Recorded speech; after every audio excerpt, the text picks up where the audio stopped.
Thanks for joining us. I'm Paul Degnan with Casella, and on behalf of Casella and everybody here, I welcome you to the Auburn MRF and Auburn Transfer Station. I'm also going to introduce Lisa McMenemy. So later on, we're going to be going out for a tour, and Lisa's going to lead one group, and I'll have the other one. So you'll probably be lucky if you're in Lisa's group. I welcomed you to the Auburn MRF and the Auburn Transfer. So that's what we do here. MRF is Material Recovery Facility. That's kind of the big dog here that everybody comes to see. It's what we focus a lot of our energies on. We process about 320 tons a day of single stream recycling.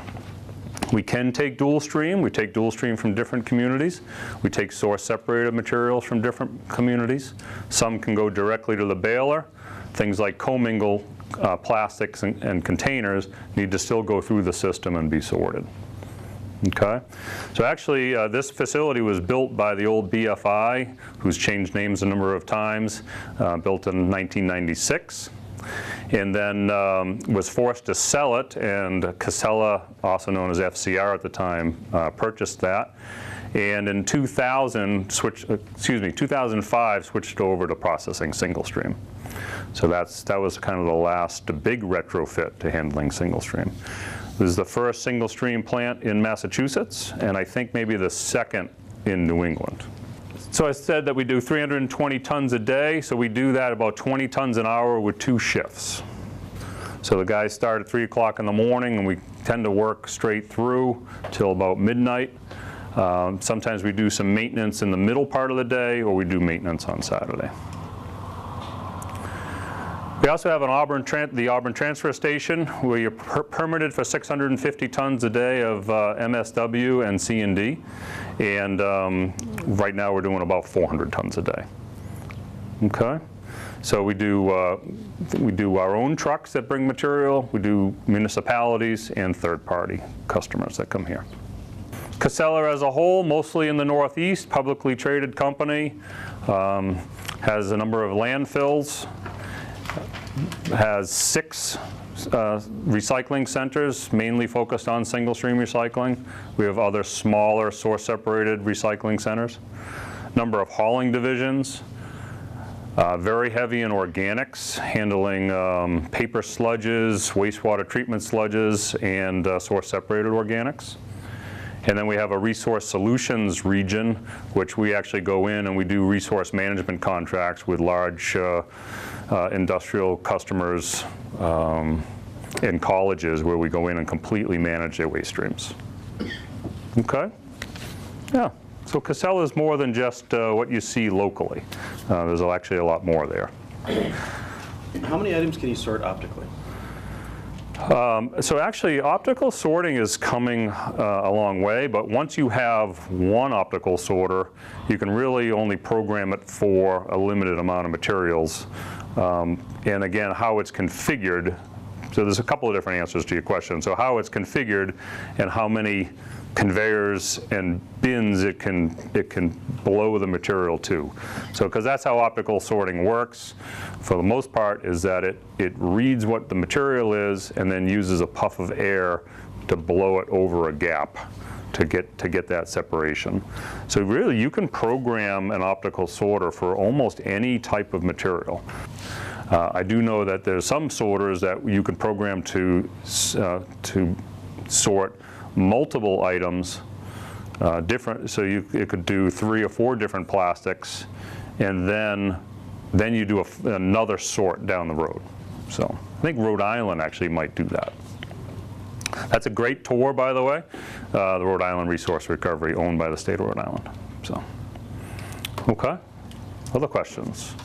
When it comes to the raw materials, like the plastics and the paper, do you ever store it on site and like wait for the market to go up, or like how does that work when it comes to selling? Yeah, so most people that I know, and I've been in this industry my whole life, unless it's a very high value commodity, it's like playing the market, and it really doesn't make sense to sit on it and to try to play that market. You know, for us, we might have a discussion on aluminum. We make basically 1 load of aluminum per month, sometimes a load and a half. And sometimes we'll say, hey, we want to get that aluminum out now because we know the market's dropping, or let's hold it till next month. That's about the extent of what we do. I know some of the guys that do higher value metals, metals recyclers, they might do that a little bit more because that swing can be significant. For us, you're going to see that one of our biggest issues is storage space. And so, and really it kind of speaks to, it's two-pronged. It speaks to our storage space, but it also speaks to how we work with our customers and really what our business model is. And what we are is we're always working on that buffer. And so what we try to do is that if the market goes down, our relationship with our customers and how they're paid or charged changes with the market. And so as long as we have that buffer, we're protected. So, okay. I passed out a sheet that is from the Recycling Partnership. They actually reached out to all the MRFs that I think that they deal with, and we're part of, or we're invested in working with the Recycling Partnership. And they basically sent out a questionnaire, and we kind of went through it 3 or 4 times, went through it here, went through it with other MRFs that are owned by Casella. And each MRF is a little bit different. And when you work with the Recycling Partnership, and I know New Bedford is, they want you to reach out to the MRF that your material goes to and say, okay, what can you take? What do you want? And there's some gray area items. There's things that we don't want in the stream, but if it's going by us on the belt, we're going to sort out and try to recycle it. We don't want pots and pans, right? But it's a piece of metal. The market for metal usually stays pretty decent, so we'll throw that frying pan to the side, and we'll send it out to the scrap dealers. Okay. So what we've tried to do there is to understand what we accept, what we don't accept, what causes significant problems for us and what doesn't. And Kathy, I'm not sure if you know about this, but I just got an email this morning. The Recycling Partnership is now starting to look at, of the things that we don't want, what's the cost associated with those things? And I just got it today, and now this is going to generate a lot of discussion around what's the cost of plastic bags in the waste stream? What's the cost of a brake drum in the waste stream? Both from a health and safety issue, downtime issue, mechanical problems, whatever it might be. If you go to the last page on that, it talks about prohibitive items, things that we really don't want in there. It wanted us to rank the top 5. I threw out the top 9. But you'll see that the top 4, I believe, are all kind of health and safety issues. And we do a safety call every Tuesday morning, the entire eastern region of Casella, and we go through any accidents and injuries that we might have had. And one of the common accidents and injuries that we have in the MRF world is needle sticks. There's and certain areas, we have a MRF in Maine that has a tremendous drug problem in that area. And they have needles, hypodermic needles, on the line all the time. It's a real shame, but we're starting to see more and more of it here as well. So, whatever we can do, and as a matter of fact, we sponsor a local needle pickup at the local CVS because we're trying to encourage the proper handling of these things. But it's important. I know you folks all get it. That's why you're here today. But when something goes in the barrel, it doesn't disappear. There's people that are handling it, both on the recycling side and the waste side. So, okay. All right, heard enough of me talking. Why don't we split up and we'll go for a tour.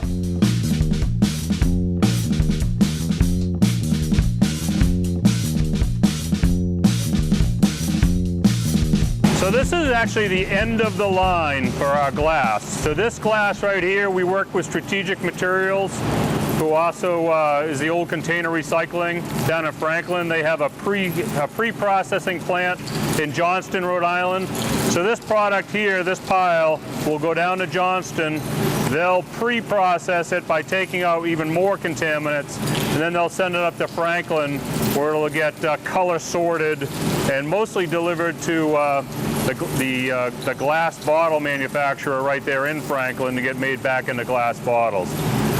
If you look at this pile, you'll see what jumps out is the caps. It's probably the #1 contaminant that comes out of this mix. And but it's a little bit more prevalent what it looks like than what it is, because the way the material cascades or once it hits the pile is that the light product tends to spill down the outside and the heavier materials inside.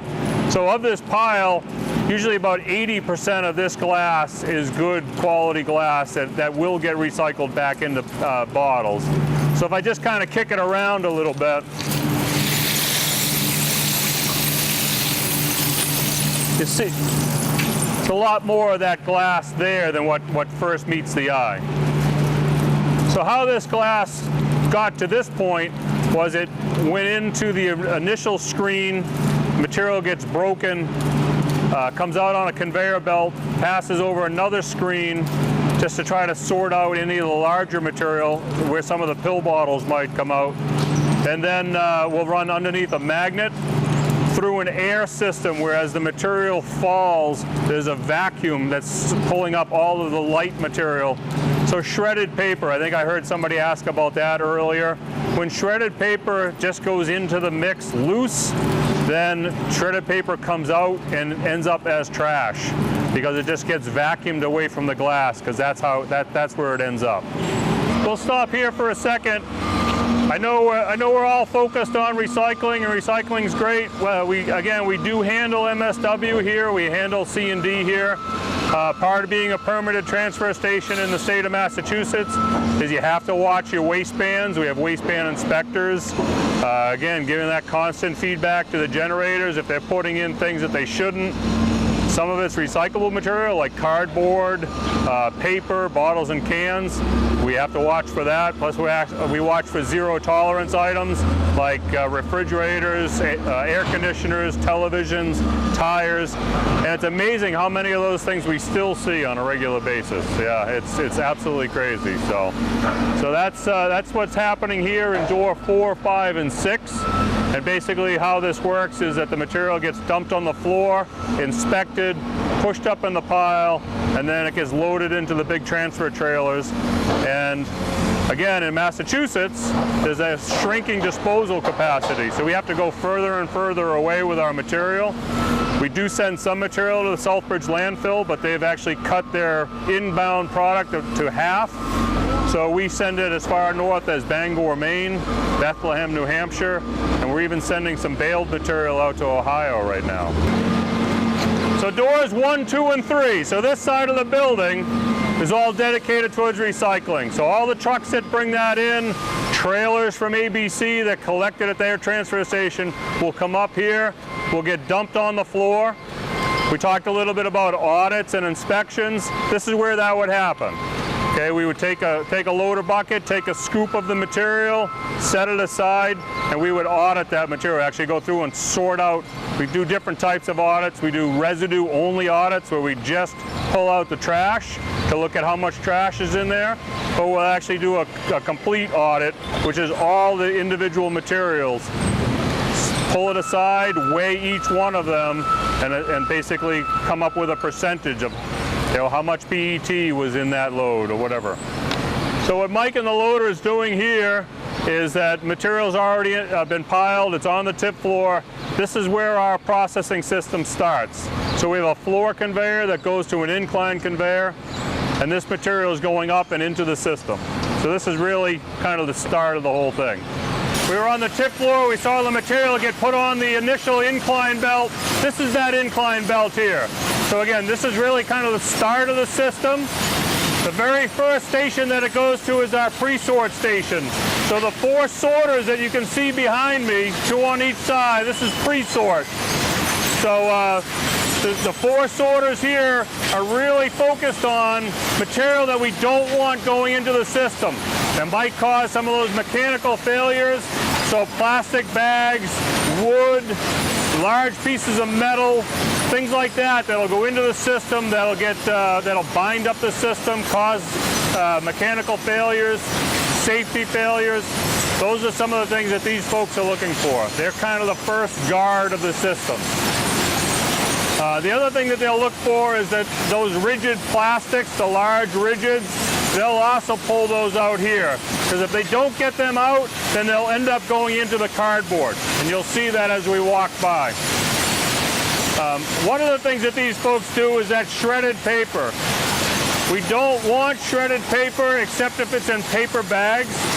But if shredded paper comes up and they see it, they will take the shredded paper and just put it at their feet, so that when we shut down, they'll take those bags, they'll tear them open and try to blend it in with the paper. So again, as we go through, you're going to see a few different screens. Remember, it's trying to separate out the two-dimensional from the three-dimensional, and then it's all based upon size. And while we're here, talk about size, as the material comes past pre-sort, you can see the cardboard screen beyond them. Cardboard's going over the top, smaller material goes down through the middle. The medium-sized material goes to the screens, but the smallest material, 3 inches or less, comes back to this small screen here. So it came out the bottom, came back on a conveyor to this screen. This screen cuts it by another ½ inch. Any larger material will spill out and go back into the system. Everything else spills out through the bottom, passes underneath, and goes over to our air system. So our air system is basically a big vacuum cleaner that's sorting out all of the light shredded paper, light plastic, and depositing it into a pile, which is trash at that point. It passes under a magnet to pull out the caps and the lids, and then goes out to that trommel screen that we talked about earlier.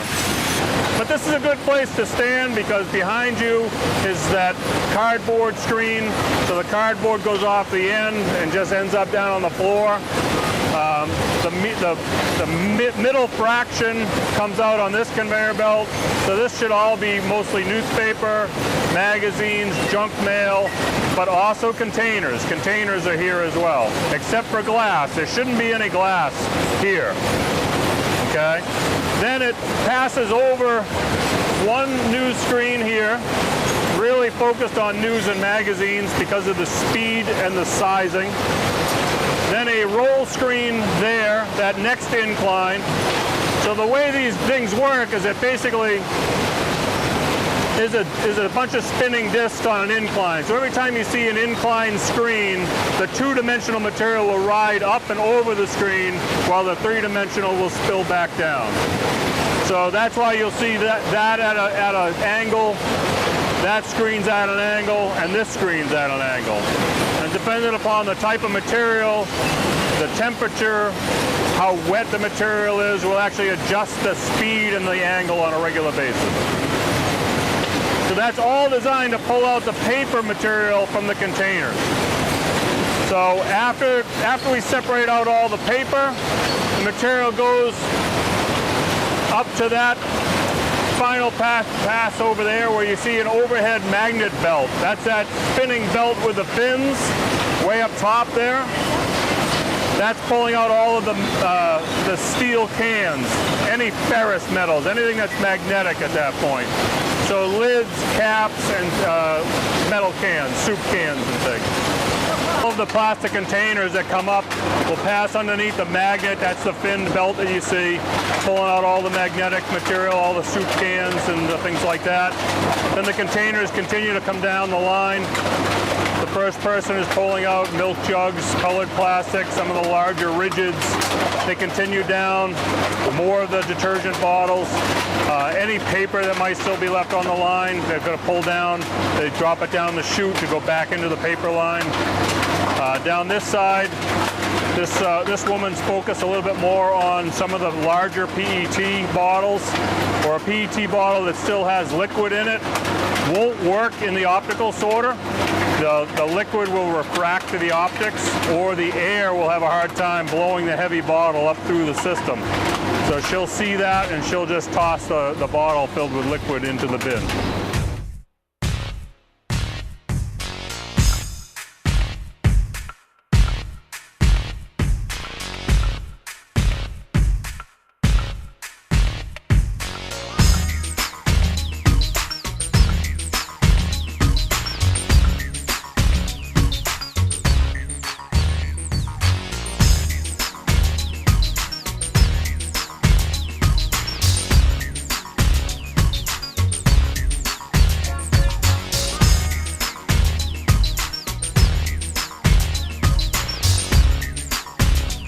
This is the finished product side of the business. Right, so everything that gets cycled to the baler, if as the material comes down the line to the baler, we have a couple of guys that are doing a final quality control there. Then the material goes into the baler and we make these bales. We still end up with a little bit of plastic and things that might end up here. We actually will go through and have 2 more people do quality control, trimming up the bales and things. So everything is stored in its respective rows. All of the different materials. So what's really cool to think about is that huge pile that was in the beginning of everything all mixed together. And then as it goes through the system, everything gets separated and sorted, and then everything gets baled, stored, and then over here, the loading docks stay pretty busy from basically 4 o'clock in the morning till 6 o'clock at night, just loading out trailers. Goes overseas, all of our newspaper and mixed paper goes overseas. Is this like 4 a.m. to 6 at night? Yeah. Which countries particularly? Mainly China. So China's a huge consumer of newspaper and cardboard. Most of our newspaper goes to China. And cardboard? Some of our cardboard goes, but most of our cardboard stays domestic. So there's still a lot of mills in the U.S. that are generating cardboard and using recycled product to make corrugated, mostly the medium, which is the wavy part of a corrugated box.